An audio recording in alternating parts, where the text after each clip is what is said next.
Well, hello, everyone. Welcome to the Sports Reform Podcast. I'm Scott. Alongside me is JT and Jeff. Tonight we're in episode 3 of the Sports Reform. I'll be talking about some potential changes to a minor league system for the NFL. I'm really excited about it. It's going to be a fun time. If you have any comments or just want to reach out to us, you can always send us an email at sportsreform@gmail.com or by phone. We love getting messages at 530-377-6787, or more simply put, 5303-SPORTS. And you can also find us on Twitter at thesportsreform.com. And anyway, well, let's get right to it. Cue the music.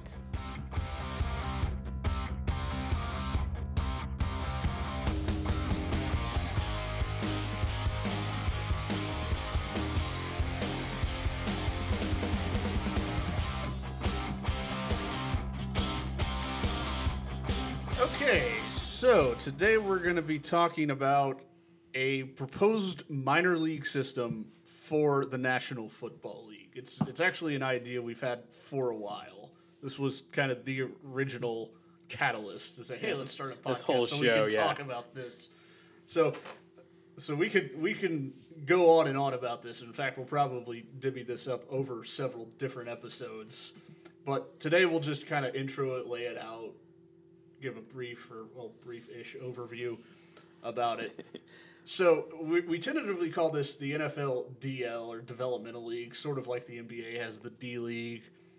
But really, the idea behind it was all the other big three sports have a minor league system. Yeah, baseball obviously has a very extensive minor league system.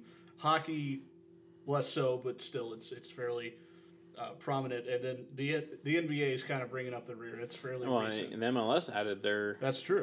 Was it the USL is now a minor league for the MLS. And I mean, even things like NASCAR, Right. they have the two And then the Busch smaller Series, right. or whatever it is. And there's a lot of other sports that just have the amateur version as well. You think of things like bowling, golf. Well, golf actually has the was it the nationwide tour? Yeah. Or the There's another tour under... Yeah, the minor league tour. But the NFL doesn't really have that. I mean, yes, there are other professional football leagues out there, like the Arena League or the Indoor League, or Canada.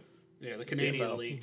But it's not in any way affiliated with the NFL. Now, I know they had tried a couple of years ago the now defunct 4-team USFL that was very short-lived. And NFL Europe was... Right, 18, NFL so- Europe was kind of an attempt, but when you're on a different continent, that's slightly different. So, Jeff, kind of help us get in, kind of give us a brief overview of kind of how we envisioned the league just in general being set up. Yeah, so if you want to check this out more in depth, we'll post a link to our current map of teams that we have, and we're going to throw it up here in a second too. So this is kind of an ideal scenario for geographic, economic locations and a number of teams. Realistically, starting off, I don't think we would have... Our proposals have 16 teams. Mm-hmm. Roughly, the AFC East shares with the NFC East, and so on. The South shares with the South. For the most part, we'll share teams that are close to the geographic midpoint of the two teams. So if you look on the right side of our map, you'll see like Baltimore and Detroit share a team. We put that in Canton because you got the Hall of Fame there. So right. That was one thing. And we also looked at population minimums. Cities that will have a populace that can support a minor league team. I think our number was 200,000. It's been a few years since we came up with this map. We actually had to edit it because we had the foresight when we had a team in Vegas. Yes, we had And now they beat us to it with and two. if I'm not mistaken, the Vegas team was the Cardinals and the Chargers, right? That shared the team in Vegas when we original. I thought it was the Raiders we actually had It sharing. could have been. I think it was Oakland and the Cardinals were sharing in Vegas. So one of our teams is a little bit more not central. If you look at our team 10, Kansas City and the LA Rams, it's obviously a lot closer to Kansas City, but it was still a higher population city. The West was a little harder to fit in. The West is so sparsely populated outside of California and Texas, and then a couple pockets here and there. So, we have 16 teams, 17 cities, actually. There was one team we moved further west. We have Houston and New Orleans sharing. The middle point that had a decent sized population was going to be it was Beaumont, Texas, but we have San Antonio as an untouched market. We had to put a team there, so we shifted them over. And really, the NFL's looking to expand there as well, right? Or even move an existing team there, right? So, another selling point for the NFL to move to this is establish a fan base and maybe get a push for a newer stadium because that's all the rage in the NFL. So, it would basically our current map would break down to 16 teams, 4 divisions of 4 teams, and make it pretty. Geographically making sense. Put our 4 teams would be like Orlando, Chattanooga, Mobile, and San Antonio would be the South. They're the 4 closest. The South, and right? The Southeast. The West would suck because, like we said, there's just not enough cities to go around. And then chop up the Northeast and Midwest, however you see fit. So our reasoning, we talked to guys getting developed. If you looked at the LA Rams last year, you have Jared Goff out there. If you played him, and he wasn't up to par. Neither was his offensive line. Yeah, but so he was a rookie in the NFL. So you were going to feed him to the wolves with NFL coaches, getting him all that experience. So something like this league could be a great starting place for these younger quarterbacks or linemen who need to have the natural ability but don't have the fine tuning. Right. Well, especially if they come from like a spread offense in college, right? As opposed to where they're not really professional ready. Kind of the bigger names for the past decade or so. You have someone like a Tim Tebow or a Johnny Manziel. That hugely benefited from this. Yeah, I mean, you draft them, even if you draft them in the first round, but you stick them in the minors for a couple of years to get some seasoning, to learn kind of the pro-style offense, the pro-style game. I would assume that if for some obscure reason this ever came to fruition, if someone at the NFL found this podcast or something, I would assum that with all 30 of our viewers. Yes. Thank you for tuning in. Yes, thank you very much. We appreciate it. That I would assume that the minor league system would have NFL caliber coaches. Right. Yeah. I mean, you'll see a blend. The way we have it shared, and we have some ideas on how a roster would look. You would have previews of coming attractions in a future episode. Well, yeah, we'll plug it in.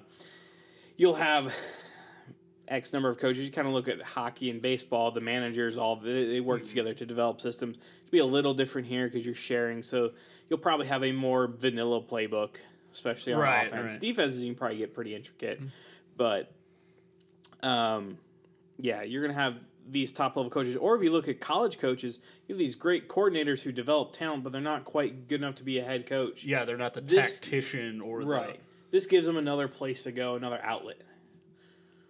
And continue to develop these players. All right, so let's talk maybe even about more fan interaction. I know that all of us kind of grew up on minor league sports. I mean, we grew up in the greater Jacksonville area. They have a AA baseball team that's currently aligned to Miami and the Jumbo Shrimp. They're fitting in well with that because you had the biscuits too, right? I guess. Yeah, it's the food division. I have... whoever was hungry when they came up with that name.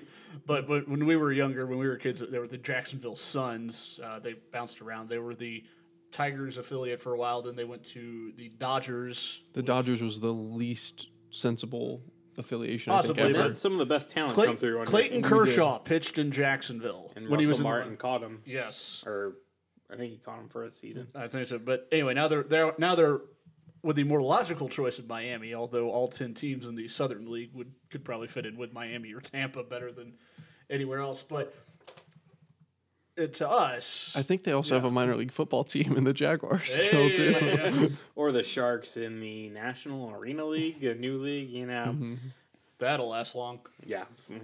But fan experiences, to me, the minor leagues are almost as good of a fan experience, if not better, than the top level leagues, just because there's more. They do some more gimmicks on the sideline, not distracting or anything, but they actually try and entertain their fans. Definitely, and of course, there's that more hometown feel, and with a lot of them, because they are in won't call them the bigger cities, maybe the smaller markets, but we thought with Jacksonville, with the Suns, or even here in Atlanta, you had, for a while, you had the Gladiators being the Gwinnett Gladiators before the Thrashers actually moved away.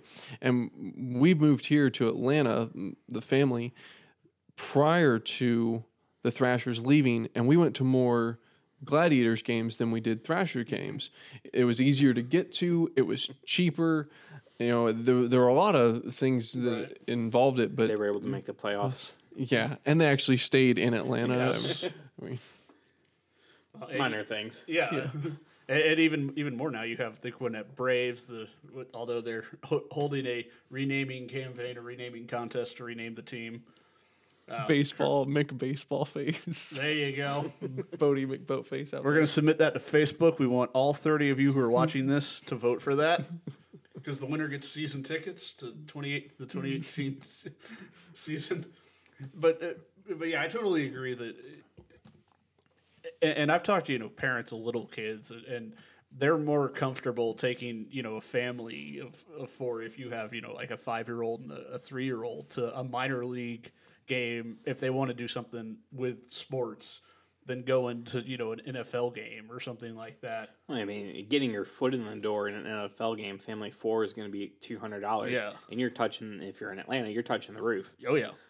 Granted, Arthur Blank, assuming the roof doesn't collapse like the rest of the team. Ooh, at least it's up, and they might not be able to open up or shut it down in the fourth quarter. But at least Arthur Blank has said, he's going to keep food prices. I think. Buck hot dogs, and so I think some of the owners are realizing that people are just going to stay home and watch these games. Yeah, I mean, anymore that you have 60, 70-inch screen TVs and ultra high def. Yeah. And you also think about the accessibilities of the stadiums or arenas themselves. For us to go to any game in Atlanta you're spending an entire night. If you have a night at, for us, the Gladiators are really close by. The arena is easy to get in and out of. It's not a huge facility.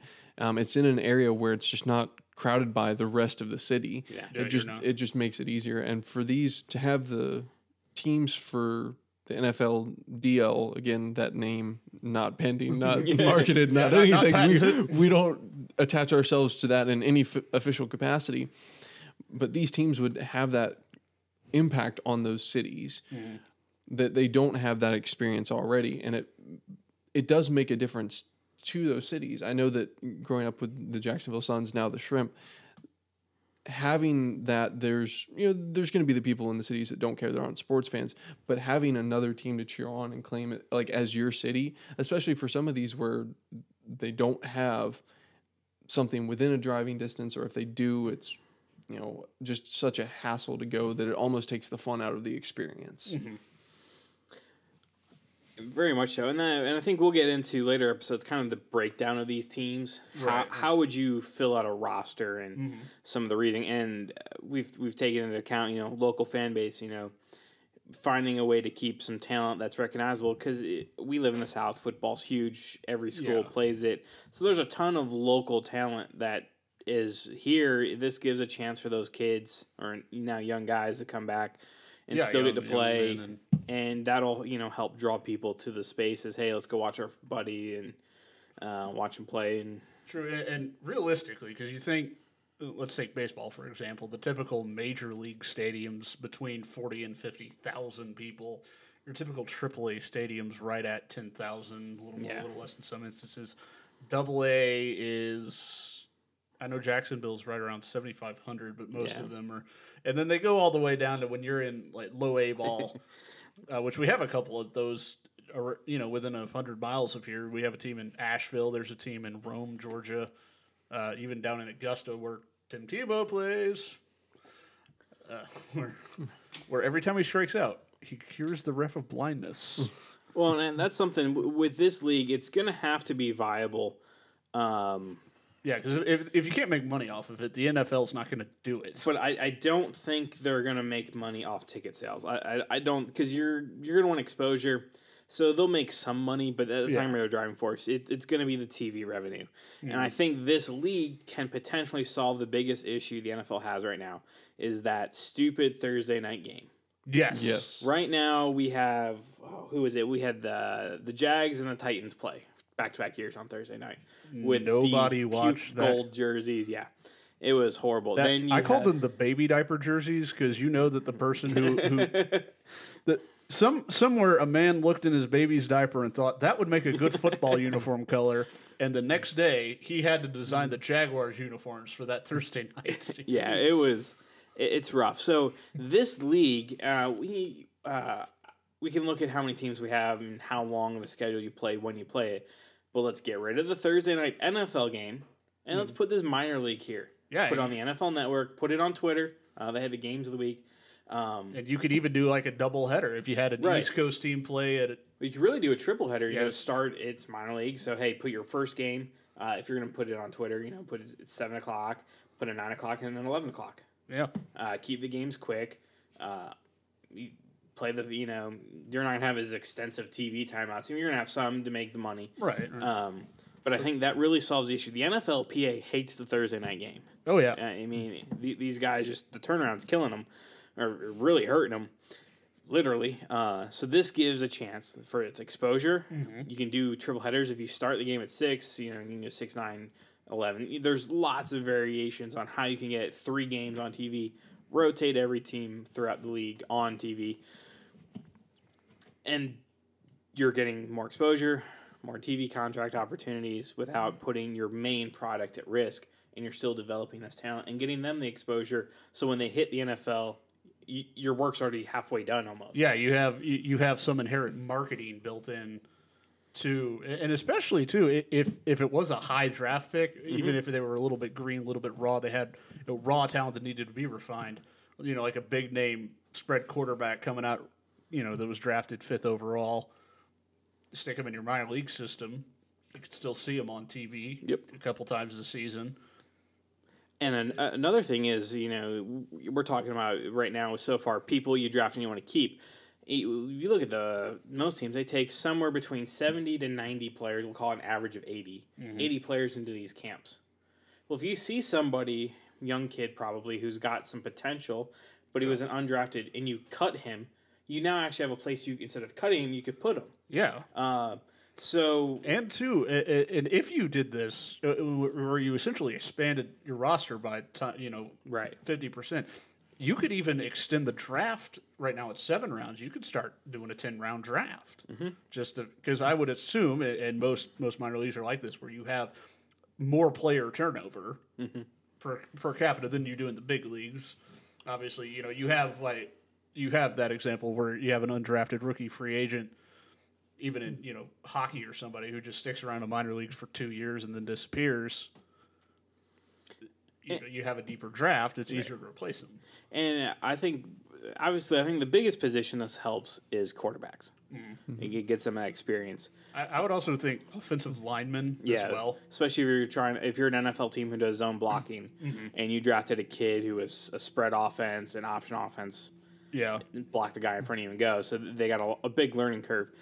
Is if you get a 2-way contract like the NHL has, hey, you can send, hey, we got this person hurt, you got to call up instantly. You don't have to go sign somebody, you have somebody there. Or if somebody gets hurt and you want to give them a rehab game, you have your minor league right there ready for that.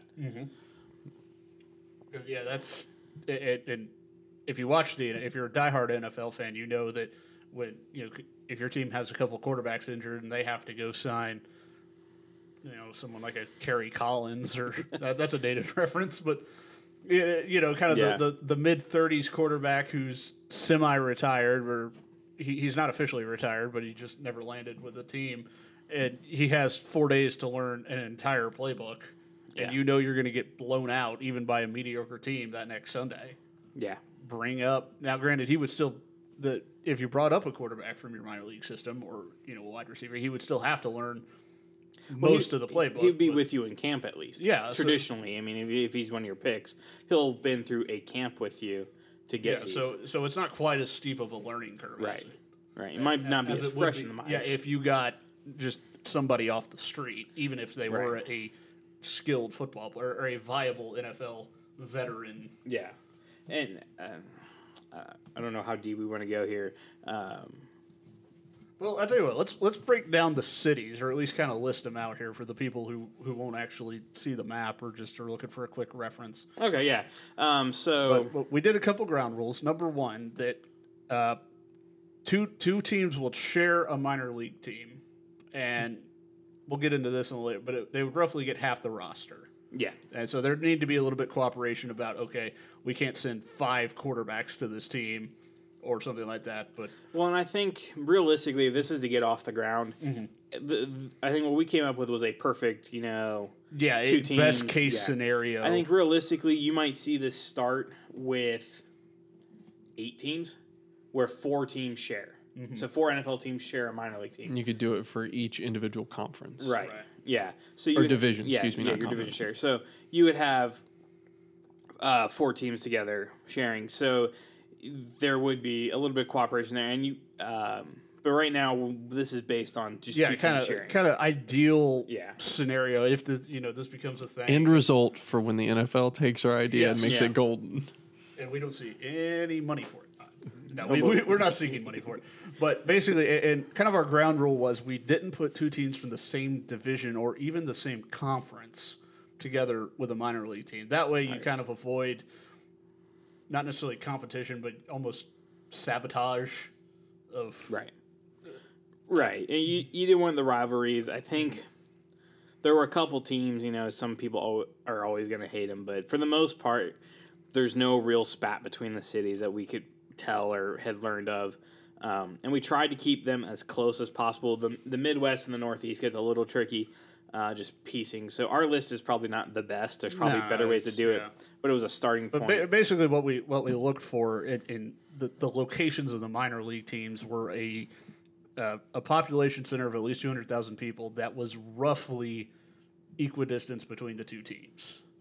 And avoiding something like you have in the NHL or the NFL where like the Atlanta team for a while was the affiliate of the Arizona Coyotes, which is 1,500 miles away.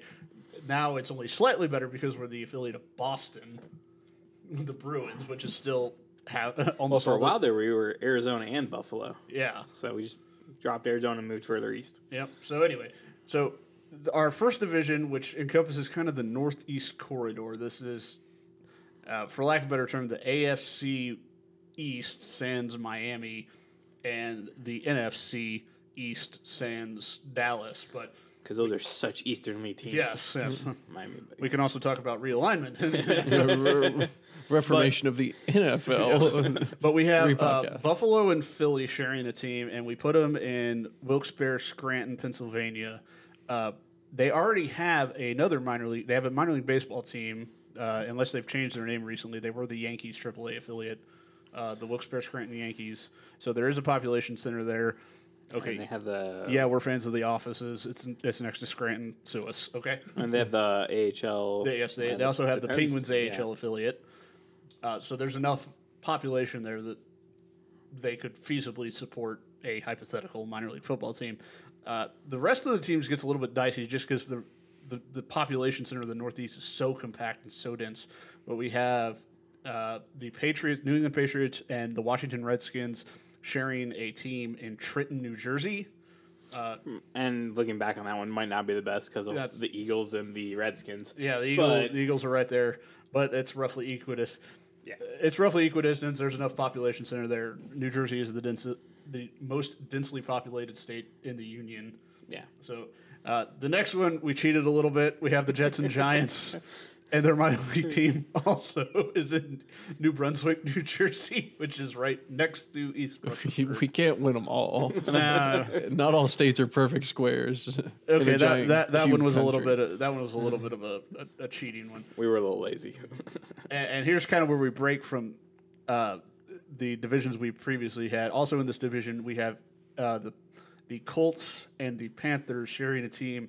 We have them in Lexington, Kentucky. You could also make an argument about Louisville, Kentucky. They're somewhat close to each other. Yeah. Lexington obviously has the University of Kentucky. And our thought was when in doubt, put them in a college town, and they could use the college's stadium for, similar to what the Vikings did with the University of Minnesota when their roof collapsed under snow, or the Bears playing at the University of Illinois when they were rebuilding Soldier Field. Right. Yeah. There's no way that this league is going to pay to build stadiums. No. It's not going to happen. Unless you just got like the cheap $15,000 kind of fancy high school-esque, Texas-esque high school stadium. So, Scott, why don't you run down the next division? Yeah, for Division 2, staying a little bit up in the Midwest here, we've got Milwaukee sharing the team between the Browns and the Vikings. Another one of those just good city fits right in the middle. Moving on down, Fort Wayne hosting between Cincy and Green Bay. As far as the Packers go, I think they should just be excluded. I'm Bears fan, sorry. Every time I see Green Bay, I just don't want to read that name. Moving further down. That other team up north? Yeah. We've got Pittsburgh sharing with the Bears, my team, moving over into Toledo. And rounding us off for Division 2, we've got Canton hosting between Baltimore and Detroit. I know that one was mentioned earlier. Yeah, you got the Hall of Fame Stadium. Canton's actually an interesting thing because Canton didn't actually hit our threshold of 200,000 people, but we put it there, or we decided, hey, let's suggest Canton because they have the Hall of Fame Stadium. It's already built, and what better way to incorporate football? I mean, right. We jokingly named them the Canton Famers or something like that. We didn't actually think of nicknames for these teams, but that was the only one we kind of thought. That's what the fan vote's for. Yeah, that's. Yep. And with any fan vote, to be legit, we have to make sure there's pre-selected options and not a write-in. Bring back to making whoopee. Yes. The reason why there is no pure fan vote team name contests. Making whoopee. Look it up. But don't Google it. Look it up. Google is making hockey. Make sure you spell making M-A-C-O-N. Yeah. All right, Jeff, you want to take Division 3 for us? Yeah, so this will be the southeast here. You got the team in Orlando. Maybe they could share, Orlando FC just built a new, or Sporting... Orlando City. Okay. I just couldn't remember what their letters were. They just built a new stadium, maybe piggyback there. Mm-hmm. You got Jacksonville and Tampa sharing. It's a nice little L right there. The one that really kind of was hard to piece with anybody was Miami and Dallas, trying to stay with that format. Mm-hmm. So Mobile happens to be pretty darn close to the geographic center for them. It's a decent-sized city. It's got 400,000 people. So we put them there. Then not last, was what we talked about earlier, putting a team in San Antonio, sharing between the Texans and the Saints. Now, granted, that's on the other side of Houston from New Orleans. Right. But it's not, well, Texas is big, so it's not as bad as, like, Dallas and Mobile, so. It's not as bad as the Jacksonville team being the L.A. Dodgers affiliate. Right. And then we had one that I thought was pretty easy, almost a gimme, was Tennessee and Atlanta. They do camp together every couple of years. Mm-hmm. So put a team in Chattanooga. You have stadiums right along the interstate. It's a cool little tourist town, too. It is. Chattanooga's a beautiful city if you've never been there. And you can get to the airport in Atlanta in a couple, 3.5 hours tops? Well, traffic, but... and that's like stadium to stadium. Yeah. That's not just time in the plane. It's roughly a 50-minute flight. Actually, it's probably not even that. It's probably more like 45 minutes. So that one was a pretty easy fit. Yeah, now, the tricky one was our Western Division, just because there's not enough population centers that don't already have an NFL team. And this one we actually had to recently... redo just because there's been some movement with the Chargers going to LA and then all the Rams announcing a move to Vegas. No, Rams are in LA and Raiders to Vegas. The Chargers also thinking about moving to LA. But ironically, when we first started this, we did not put a minor league team in LA because we anticipated we won't say who, the Jaguars, moving to LA within the next 5 years. And granted, we were wrong on the team. It was the Rams. But we, after some realignment, we put the Las Vegas, I guess there's a stay the Raiders, and the Cardinals, we put them in Albuquerque. Now, that's not really equidistance between the two, but the only place you really have between Phoenix and Las Vegas is the Hoover Dam, and you really can't play a football game there. Probably the easiest one of the lot was the Broncos and the 49ers sharing a team in Salt Lake City. Yeah. Obviously, that's a good population size. They a have great sports city as it is. They have the Jazz. They also Utah State, I believe, is in Salt Lake City, or is it the University of Utah? Oh, that's a great question. I know BYU's in Provo, but I lovingly call them the Stormin' Mormons. But the Cougars always draw well, although BYU always draws well. And this was we left the team in the same place, or at least the minor league team in the same place, although we changed the cities around it. And that was now the LA Chargers and Seattle. We have a team in Portland. Now that's closer to Seattle, obviously, but the only other logical place to put it would be San Francisco, and we attempted to avoid, with the exception of the Jets and the Giants, having a minor league team in the same city or same metropolitan area as the big league team, the NFL team. And then lastly, and this is also kind of departs, this is more the San Antonio vibe, but we have Kansas City. Now, originally this was Kansas City and the St. Louis Rams, but we just kept it with the LA Rams, but have a team in Omaha owned by Peyton Manning, I would mention. I mean, he's looking for stuff to do. So that's the rundown of our cities, and granted, it would probably this was a pre-planned thought experiment more than anything else. It in all likelihood would not grow organically this way. All right, who knew? And there's other options too for the cities. Now that St. Louis doesn't have you could put major league team, you could put back there. There's other cities that could potentially call for one. I think.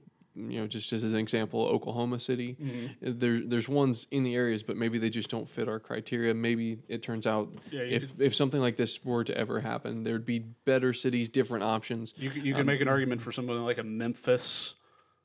I could feasibly see the Panthers play in Charlotte, but you might be able to.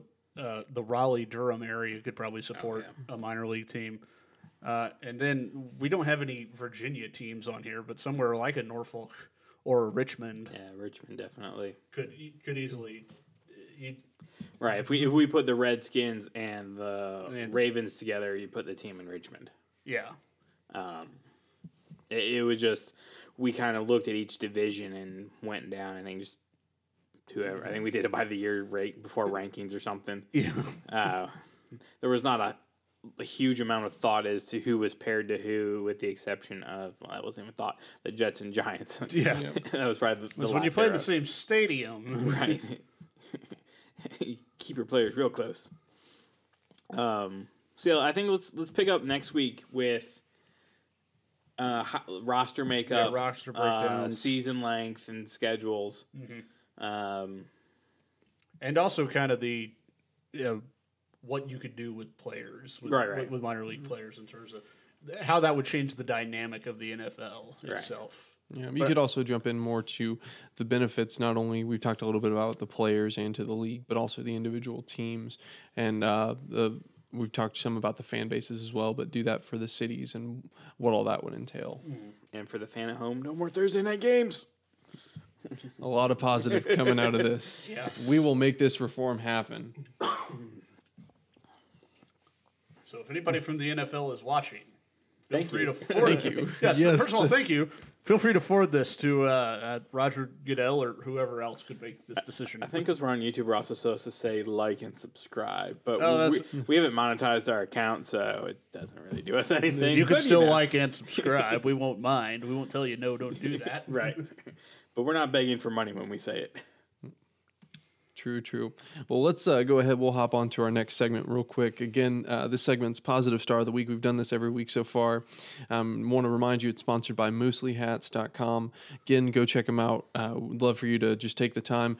Take a second, go over. It's MOOSELY hats.com. Love the work they're doing out there. Love their sponsorship. So give them a quick view and maybe buy something. That'd be pretty sweet.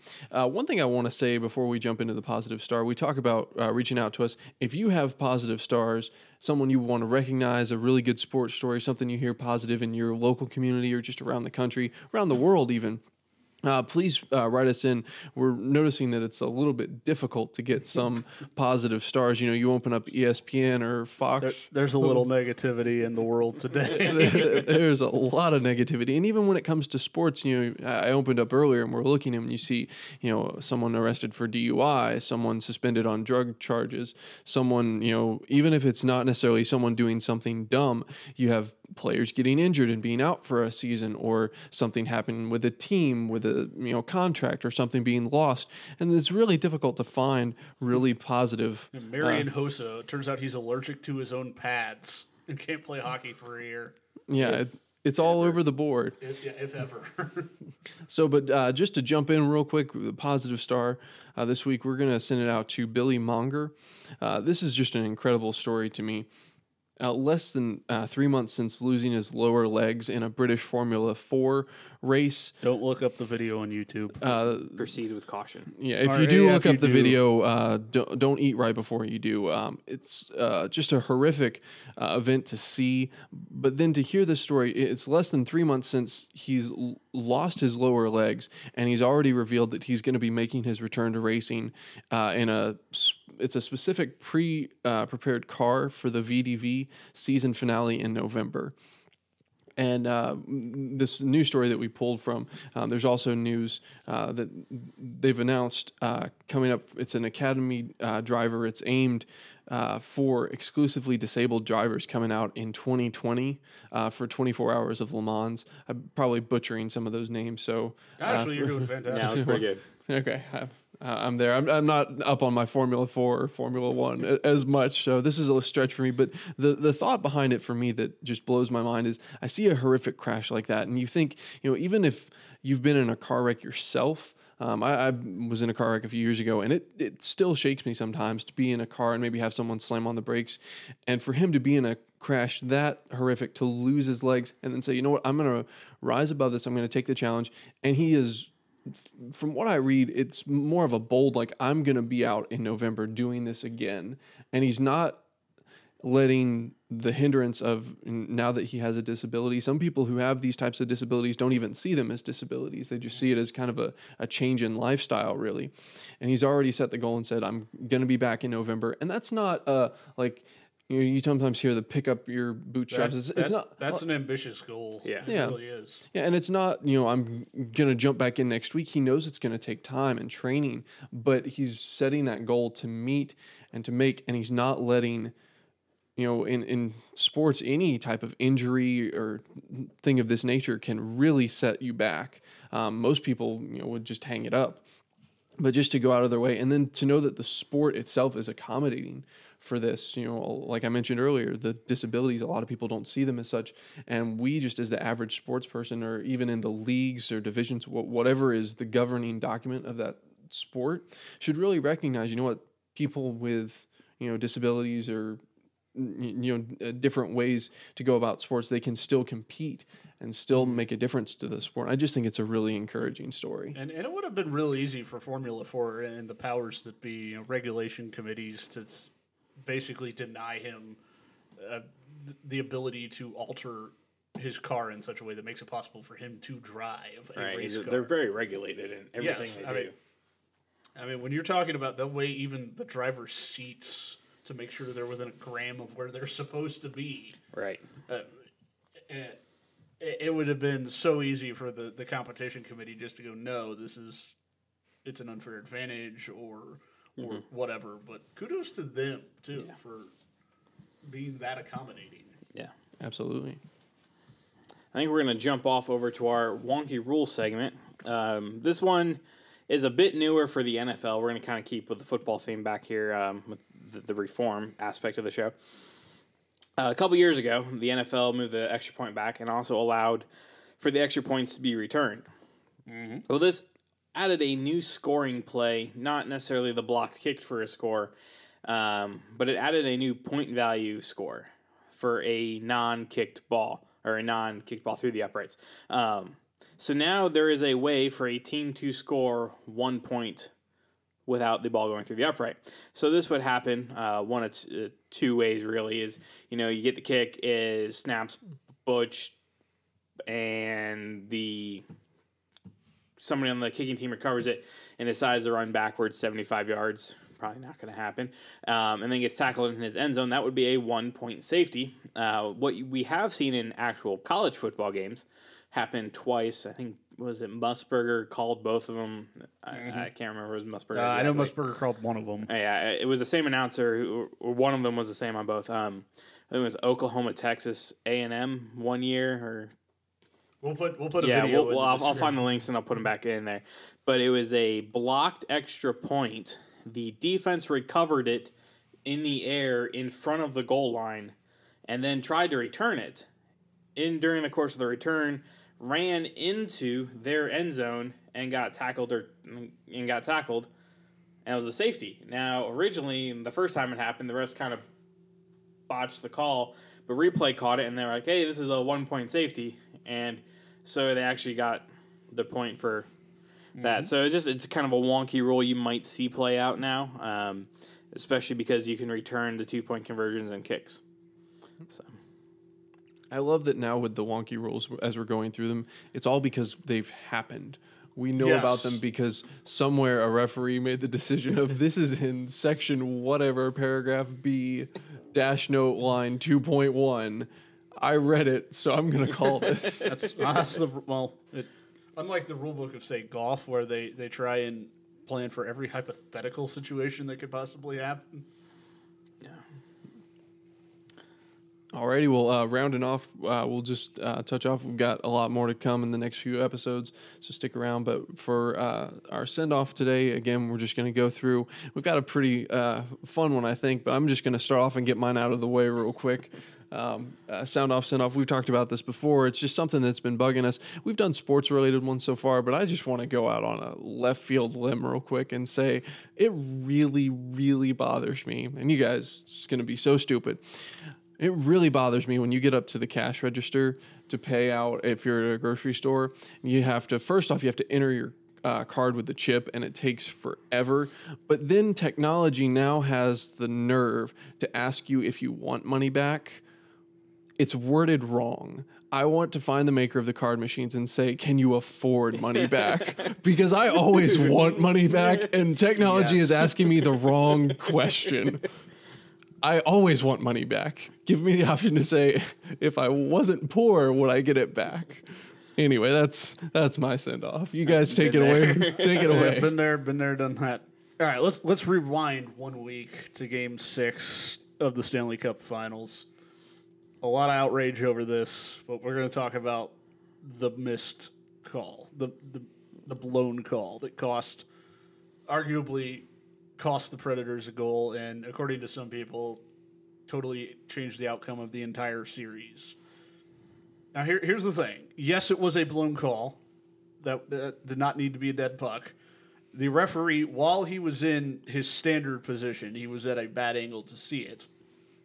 So that it's an excusable, or it's an understandably missed call. Whether or not you want to excuse it, it depends on if you're a Penguins fan or a Predators fan. And so there's been a lot of calls for, if not necessarily instant replay, but just it needs changing. I don't think it necessarily needs changing. Now, I realize that, yes, bad calls are part of the game, and obviously want to try and minimize them. But realistically, just because of the way you referee and officiate games, is the referee can't have omnipresent vision and omnipotent knowledge of everything that's going on the playing surface or whatever you're on the ice, on the field, whatever, in the ring, wherever medium or whatever venue you play at. You're gonna have missed calls, but you can't necessarily overreact to something that says, oh, this is a missed call. We have to change everything because this one missed call. I don't think you need to do that. I'm going to jump off. I'm going to take a slightly different approach here. Yeah, I knew you would. This is one, the NFL saw it.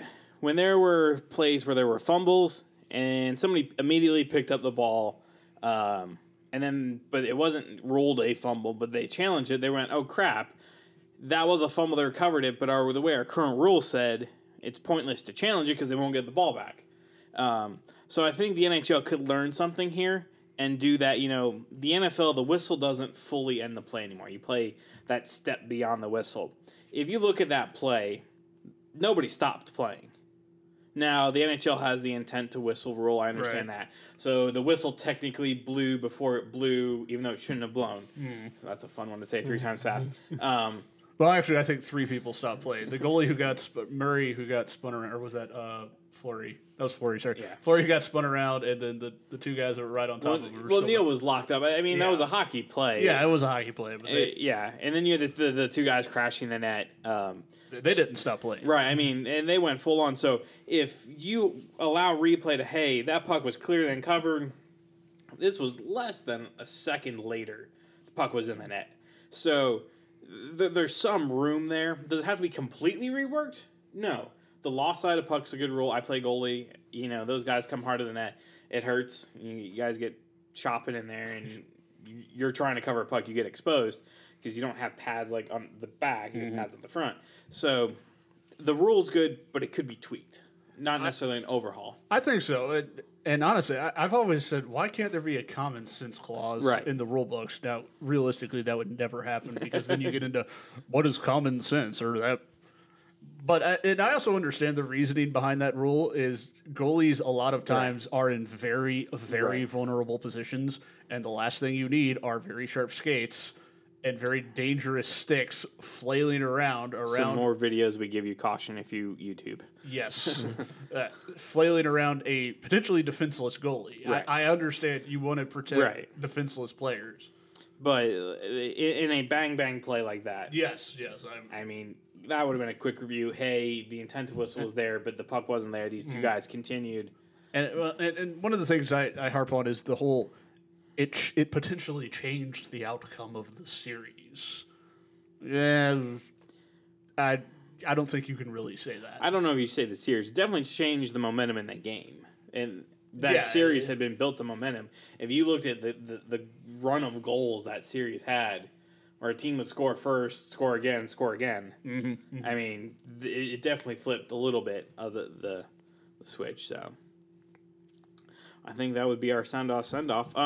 Just remember, if you guys want to get in touch with us, it's sportsreform@gmail.com. You can reach out to us by phone, 530-377-6787, or more simply, 530-3sports. We are on Twitter. We tweet a decent amount for guys who just are having fun with this.